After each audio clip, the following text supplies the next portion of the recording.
Assalamualaikum dan salam sejahtera. Kami daripada Kumpulan 8 ingin membentangkan tentang masalah tingkah laku pelajar sekolah menengah. Nama saya Tuan Nur Fatihah binti Tuan Abdul Rahman, pemegang kad matrik D201910879112. Kajian ini merupakan kajian berkaitan masalah tingkah laku pelajar dan dilaksanakan untuk memberi pendedahan kepada masyarakat tentang faktor, kesan dan juga cara mengatasi masalah tingkah laku tersebut. Segala analisis data yang diperoleh hasil daripada temu bual dengan seorang guru bimbingan dan kaunseling di Sekolah Menengah Kebangsaan Beladin iaitu Puan Nur Aidini Limai. Tingkah laku adalah tindakan manusia sama ada terus atau tidak secara sedar atau separa sedar dan merupakan tindakan yang boleh diukur, dinilai dan diperhati. Pelajar dituding jari sepenuhnya oleh sebahagian masyarakat ke atas masalah tingkah laku yang berlaku.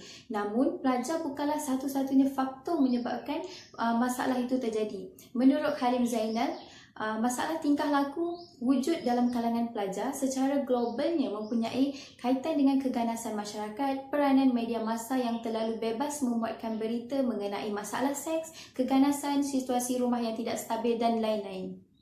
Objektif kajian yang pertama adalah mengenal pasti faktor-faktor pelajar ponteng sekolah. Yang kedua, menjelaskan kesan yang dihadapi oleh pelajar yang ponteng sekolah. Dan yang ketiga adalah membincangkan langkah-langkah untuk mengurangkan masalah ponteng sekolah. Baiklah, saya meneruskan pembentangan ini kepada pembentang yang seterusnya. Sekian, terima kasih. Assalamualaikum warahmatullahi wabarakatuh. Saya Muhammad Aiman bin Alias, pemetrik D201910888197. Okey, seterusnya saya akan membentangkan tentang metodologi kajian. Metodologi kajian merupakan kaedah mengumpul dan menganalisis data supaya dapat menghasilkan bukti yang boleh menyokong satu kajian. Tujuan metodologi ialah untuk membantu memahami dengan lebih luas dan terperinci tentang mengaplikasi kaedah dengan membuat huraian tentang proses kajian. Strategi digunakan dalam menyiapkan kajian ini ialah: yang pertama, kaedah kajian; yang kedua, instrumen kajian; yang ketiga, prosedur pengumpulan data; dan yang keempat, teknik penganalisis data. Okey, untuk kaedah kajian kami ialah kaedah temu bual. Kaedah temu bual merupakan satu kaedah yang boleh dikatakan penting dan mempunyai kesahihan yang tinggi. Metod kaedah temu bual menjadi antara kaedah yang digunakan secara untuk mendapatkan data dan maklumat daripada responden kajian. Temu bual telah dilakukan secara dalam maya dengan menggunakan aplikasi Webex bersama seorang guru bimbingan dan kaunseling pada tarikh 18/11/2020 dan mengambil masa lebih kurang 1 jam. Okey, seterusnya untuk instrumen kajian. Instrumen kajian merupakan satu alat yang digunakan oleh kami ketika menjalankan kaedah temu bual dengan salah seorang guru bimbingan dan kaunseling. Instrumen yang kami gunakan untuk mendapatkan data ialah instrumen kualitatif. Kualitatif dijalankan melalui kaedah temu bual untuk memperoleh data yang tepat.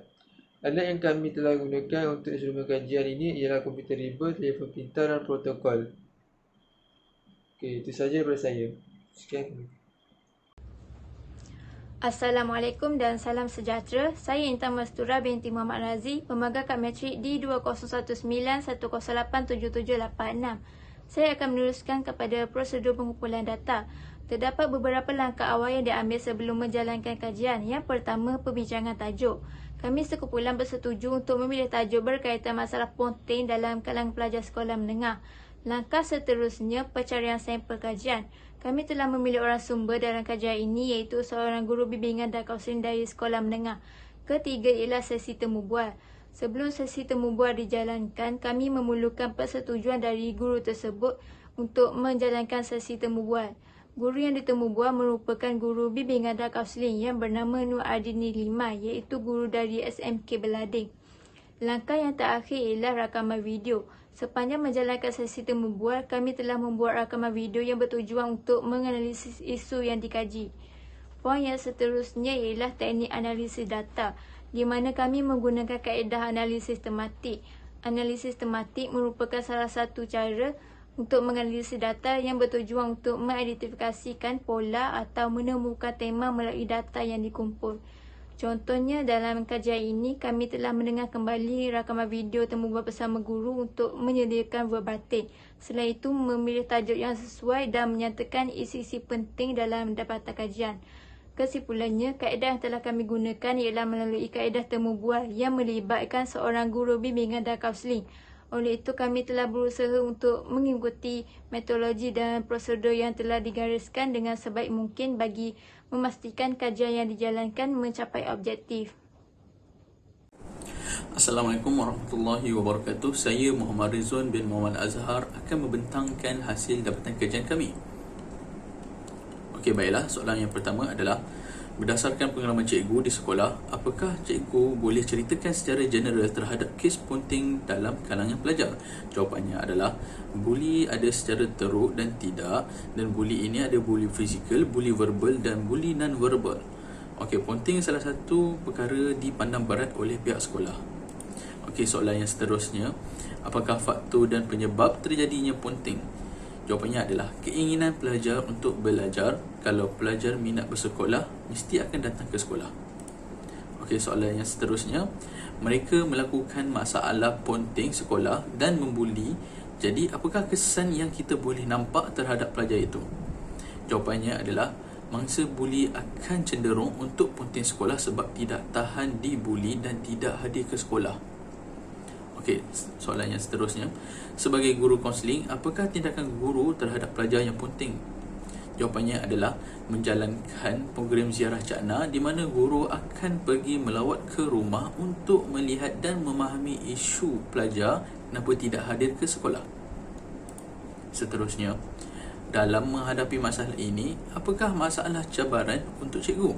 Jawapannya adalah, paling utama sekali adalah kerjasama dari ibu bapa, di mana ibu bapa tidak dapat mengawalkan tingkah laku anak-anak pada peringkat awal. Soalan yang seterusnya, ada tak ibu bapa yang tidak beri kerjasama dengan guru? Jawapannya, sesetengah keluarga ada yang memberi kerjasama, ada yang tidak beri kerjasama terhadap kes ini. Okey, soalan yang seterusnya, apakah kepentingan pengurusan tingkah laku di sekolah? Jawapannya, kemenjadian diri pelajar itu semuanya berkaitan dengan disiplin dan sasiah diri pelajar. Perkara yang selebihnya akan diikut bersama kalau sasiah sudah bagus. Seterusnya, adakah pelajar yang ponting ini terlibat dengan kerja luar seperti mencari duit untuk menjara keluarga? Jawapannya adalah 50% yang ponting adalah pelajar yang terpaksa bekerja dan selebihnya memang tak berminat dan tiada keinginan untuk ke sekolah. Seterusnya, apakah cara cikgu mengatasi keperluan pelajar dalam konteks pengajaran dan pembelajaran selain daripada mengambil tindakan? Jawapannya adalah memudayakan guru penyayang setiap pelajar yang datang ke sekolah, menerima pelajar dan melayan mereka dengan baik walaupun macam mana berbezanya pelajar-pelajar itu. Dan yang terakhir adalah, adakah pelajar yang ponting ini diperli oleh guru? Pernahkah berlaku? Okey, jawapannya, tidak menggalak perkara itu berlaku. Pelajar yang hadir memang kita sambut dengan rasa gembira. Mana-mana pelajar yang ponting dan dia kembali semula ke sekolah memang akan disambut baik oleh guru. Itu saja daripada saya, daripada hasil dapatan kajian. Terima kasih. Assalamualaikum dan salam sejahtera. Saya Aida Nomizan binti Zahib. Saya akan membentangkan faktor berlakunya masalah disiplin dalam kalangan pelajar. Faktor yang pertama ialah faktor diri pelajar sendiri. Kebiasaannya, masalah disiplin di sekolah adalah disebabkan oleh pelajar itu sendiri. Ini kerana mereka hanya ingin mendapatkan perhatian daripada orang sekeliling mereka, terutamanya guru. Faktor yang kedua ialah faktor rakan sebaya. Rakan sebaya juga disebut-sebut sebagai faktor yang boleh mendatangkan kesan kepada disiplin pelajar. Rakan sebaya juga boleh menjadi pendorong ke arah perkara-perkara positif ataupun negatif. Perkara positif ialah rakan menjadi pendorong untuk pelajar tersebut belajar. Manakala rakan yang negatif ialah rakan yang mendorong pelajar tersebut untuk melakukan masalah disiplin. Faktor yang ketiga adalah faktor ibu bapa. Dalam hal ini, ibu bapa juga mempunyai kecenderungan yang tinggi dalam mempengaruhi masalah disiplin pelajar di sekolah. Ini kerana ibu bapa yang kebanyakannya sibuk dengan tugasan mereka menyebabkan kebajikan anak-anak mereka menjadi terabai. Sehingga anak-anak mereka ini berasa sangat tersisih, kurang kasih sayang serta perhatian. Seterusnya, faktor sekolah. Selalunya, masalah disiplin sekolah berlaku disebabkan berlakunya pertentangan antara guru dengan pelajar mengenai sesuatu perkara. Persekitaran sekolah yang ketat kawalannya juga akan menimbulkan keadaan tidak disiplin dalam kalangan pelajar kerana akan ada sekelompok pelajar yang akan cuba menentang kawalan ketat ini dengan pelbagai jenis kelakuan buruk. Sebagai contoh, ponteng. Faktor yang terakhir adalah faktor media massa. Terdapat pelbagai unsur negatif yang disalurkan melalui media massa, terutamanya media elektronik seperti filem ganas dan lucah yang tidak sesuai dengan agama, akhlak, budaya timur dan wawasan negara. Golongan pelajar yang kurang matang secara tidak langsungnya akan terpengaruh dengan segala perkara negatif ataupun benda yang tidak elok ataupun kurang sesuai, kurang bermoral yang ditayangkan dalam filem tersebut. Ini kerana media massa dapat menimbulkan naluri ingin mencuba dalam diri pelajar. Assalamualaikum warahmatullahi wabarakatuh. Nama saya Nur Najihah binti Ishak, memegang kad matrik D2019-1088-353. Hari ini saya akan membincangkan tentang kesan terhadap masalah tingkah laku dan disiplin pelajar di sekolah menengah. Masalah tingkah laku remaja merujuk kepada tingkah laku yang boleh mendatangkan masalah kepada diri pelajar, keluarga, masyarakat serta merupakan gangguan terhadap hak asasi manusia. Kesan yang pertama adalah kesan terhadap diri pelajar itu sendiri. Pelajar yang terlibat dengan masalah disiplin di sekolah akan mempunyai rekod masalah disiplin yang mampu mendatangkan kesan yang buruk kepada pelajar itu sendiri. Seterusnya, menurut kepada Dasar Keluarga Negara yang dinyatakan oleh LPPKN, keluarga merupakan unit asas sosial yang membekalkan sumber manusia bagi memastikan kesinambungan generasi akan datang. Namun, sekiranya ibu bapa gagal dalam mendidik anak-anak mereka, akan berlaku keruntuhan dalam institusi kekeluargaan tersebut. Martabat guru juga akan semakin tergugat kerana berlakunya ancaman kepada kedudukan guru sebagai pendidik di sekolah. Rasa hormat pelajar kini kian pudar di mana mereka sanggup melakukan perkara yang tidak sepatutnya kepada guru-guru mereka atas sebab dendam, ditegur maupun menghukum mereka. Seterusnya, nama sekolah juga akan terjejas kerana prestasi disiplin yang kurang baik di sekolah. Kesan yang berlaku memberi impak buruk yang sangat besar terutamanya kepada warga pendidik dalam mendidik pelajar yang sering terjebak dalam masalah disiplin ini. Masalah tingkah laku dan disiplin pelajar yang tidak dapat dibendung akan mengundang kacau bilau dalam negara kita. Penglibatan remaja-remaja bermasalah ini dalam kegiatan jenayah akan semakin meningkat sehingga timbulnya jenayah juvana seperti buli yang melampau, kecurian terhadap harta benda sekolah dan lain-lain lagi. Assalamualaikum warahmatullahi wabarakatuh dan selamat sejahtera.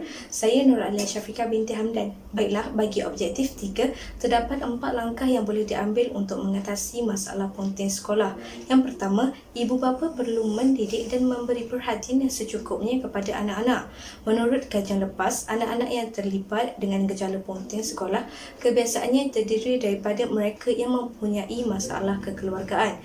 Menurut teori hierarki Maslow pula, salah satu keperluan asas manusia ialah kasih sayang. Jadi, ibu bapa perlu memastikan bahawa anak-anak mendapat kasih sayang dan bimbingan yang secukupnya supaya anak-anak dapat membentuk peribadi yang baik. Yang kedua, pihak sekolah harus menetapkan peraturan yang lebih ketat. Undang-undang yang longgar akan menyebabkan pelajar cenderung untuk ponteng sekolah. Langkah yang boleh diambil oleh sekolah untuk mengatasi masalah ini ialah dengan memaklumkan kepada ibu bapa sekiranya pelajar ponteng sekolah, memberi surat amaran, membuang sekolah dan melaporkan kepada pihak yang berkuasa sekiranya pelajar melakukan kesalahan yang serius. Yang ketiga, guru perlu mengambil cakna akan masalah yang dihadapi oleh pelajar. Guru perlu mengetahui punca pelajar sering ponteng sekolah sama ada disebabkan oleh masalah kewangan, masalah kekeluargaan atau masalah yang dihadapi di sekolah.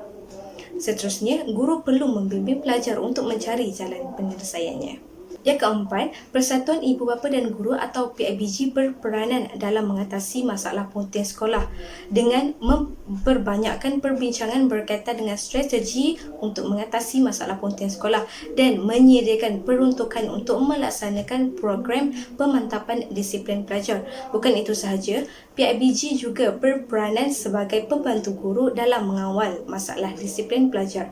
Itu sahaja daripada saya. Sekian, terima kasih. Kesimpulannya, pontian sekolah merupakan satu perbuatan yang menyalahi peraturan sekolah. Tindakan ini akan mendatangkan kesan yang buruk kepada pelajar sekiranya masalah ini tidak diatasi dengan segera. Pelajar yang sering pontian sekolah akan ketinggalan dalam pelajaran dan akan terdedah dengan risiko gejala sosial yang lain. Terdapat beberapa faktor yang mendorong pelajar untuk pontian sekolah, antaranya faktor diri pelajar itu sendiri, faktor ibu bapa, faktor pihak sekolah dan faktor media massa. Jadi, pelbagai pihak perlu berganding bahu dan memainkan peranan masing-masing bagi membendung masalah pontian sekolah daripada terus berleluasa. Itu sahaja daripada kumpulan kami. Sekian, terima kasih.